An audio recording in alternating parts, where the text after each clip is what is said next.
Let me ask you something that keeps every CFO and CISO awake at 3 a.m. What if you're wrong? Wrong about the coverage limits, wrong about your actual exposure, wrong about what you think is protected, and, well, what isn't? And here's what we know. Less than 15% of companies today have the right cyber insurance. More than 85% are dramatically underinsured, and the communication gap between CFOs and CISOs, well, it's real, and it's costing companies millions in avoidable exposures. In the next 15 minutes, just while we're talking, over 210,000 new cyber attacks will occur. 210,000. Not next year, not next month, but just in the next 15 minutes. So the question isn't if you'll face an incident. The question is, when it happens, will you survive it financially? I've worked with CFOs and CISOs across healthcare companies, manufacturing, education, finance, well, just about every industry you can imagine. And I see the same pattern emerging. The CFOs look at cyber insurance like another line item. They want a number. They want to make sure it makes sense to the balance sheet. And they ask, what's the premium? What's our deductible? Are we covered? While CISOs, well, they're managing threat landscapes and it changes every single day. They're dealing with ransomwares, third party risks, and new AI driven fraud. But they need a budget, they need a buy in. They need the CFOs to understand that security isn't just a cost center, it's a business continuity strategy. But here's what they both get wrong, and none of them have a common language, a shared number, a quantifiable answer to the question, how much cyber liability do we actually have? So what happens? And you're probably already ahead of it. You buy the recommendations that your broker recommends. You hope that your policy you signed up for 2 years ago is still covering you for threats that you're facing today.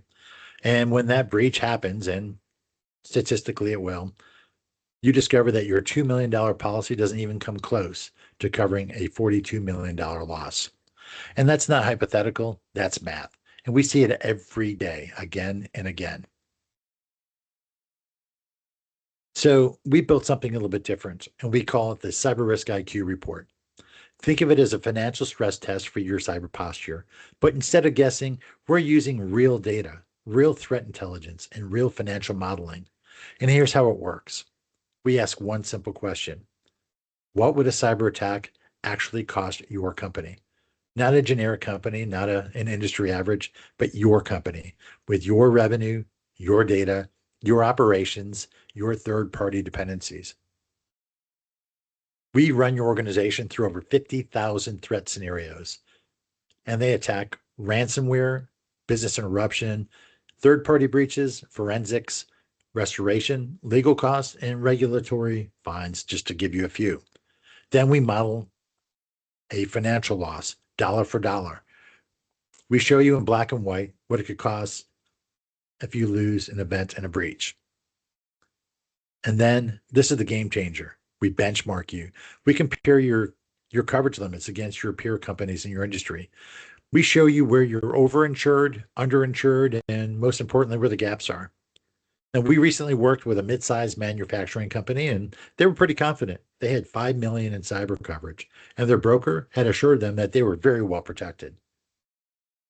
They ran our Cyber Risk IQ report, and it showed that they were underinsured by $40 million.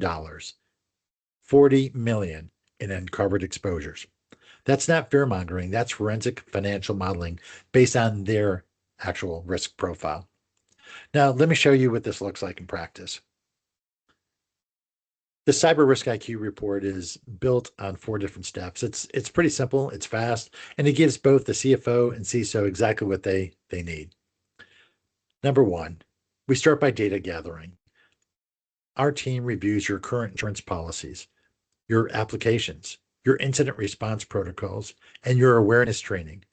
We're not guessing, we're working on your actual infrastructure. Step 2, we look at policy analysis. We analyze your policy limits, your carrier, your loss reports. We look at your breach preparedness. We find the gaps before the underwriters do. Step 3 is really risk assessment. This is where the magic happens. We benchmark you against your industry and your peers' companies. We calculate your company's specific exposure. We model what happens when the worst case scenario becomes a reality. And step 4, cyber preparedness and remediation. We don't just hand you the report and walk away. We help you update your incident protocols, and we connect you with strategic partners for remediation services, training, technology, process improvements. We make you more insurable. Now, the results, you walk into your next board meeting with a number, a real number, and a defensible number. The CFO can quantify the risk, the CISO can justify the budget, and you both speak the same language, dollars and cents. Look, here's really what it gives you. It gives you financial clarity. You know down to the dollar what a breach could cost. No more guessing, no more generic benchmarks. It provides negotiating power. So when you walk into your carrier's office with forensic data showing your actual risk profile, you negotiate better premiums, better terms, better coverages. It also provides operational confidence. Your CISO gets validation. Your security posture is measured against real-world threats.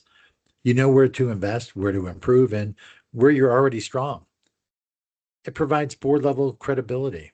You present to your board with confidence. You show them exactly how much liability is transferred to insurance and, well, how much you're retaining.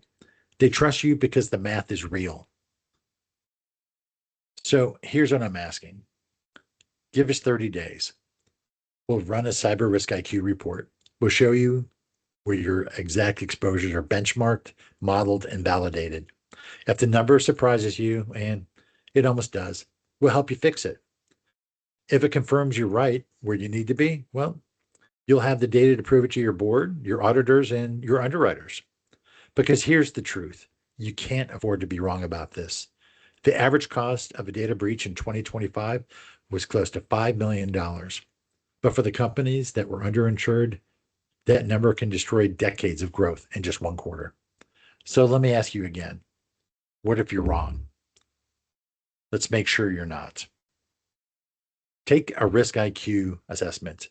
Visit us at CYBERISKIQ.com and take the free Risk IQ quiz. Thank you.